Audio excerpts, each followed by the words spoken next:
Good afternoon, church family. I just ask you again, have you been a good priest today? Have you been that priest that the Lord desires you to be? We are a holy priesthood, offering up spiritual sacrifices according to 1 Peter chapter 2 and verse 5. And so I ask you today, have you offered the sacrifice of praise? Have you offered the sacrifice of prayer? Have you prayed today? Have you sought the Lord?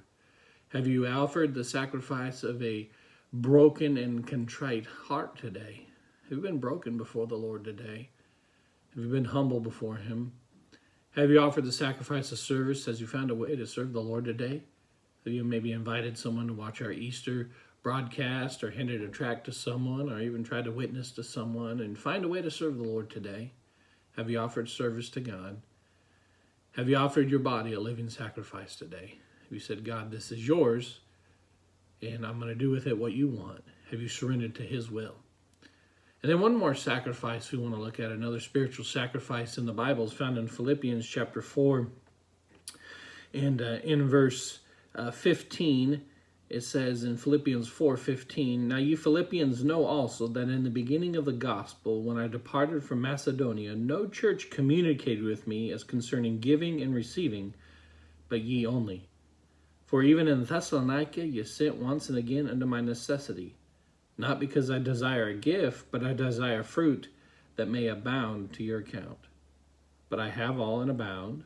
I am full, having received of Epaphroditus the things which were sent from you, an odor of a sweet smell, a sacrifice acceptable, well-pleasing to God. But my God shall supply all your need according to His riches in glory by Christ Jesus." We see here the sacrifice of giving. And I would encourage you this time, don't forget about the sacrifice of giving. Don't forget about it. Continue to give. Paul received an offering, and that offering brought fruit to their account. But also, you notice here, it was sweet to the Lord. It met the needs of Paul, but it was sweet to the Lord. It was a sacrifice well-pleasing to God. It brought a smell up to the Lord that He enjoyed.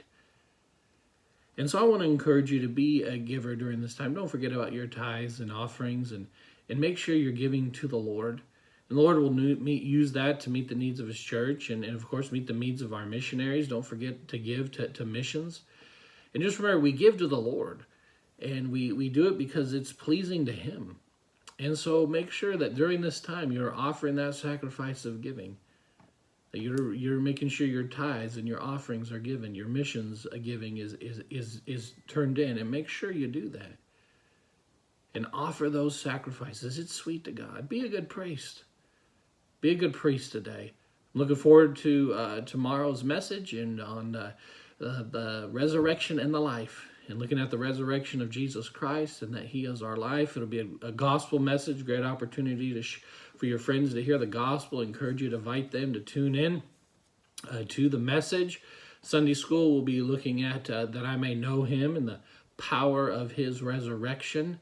And so looking forward to that as well. And then a special message on Sunday evening on brokenness. I think that will be a great help to your life in this time.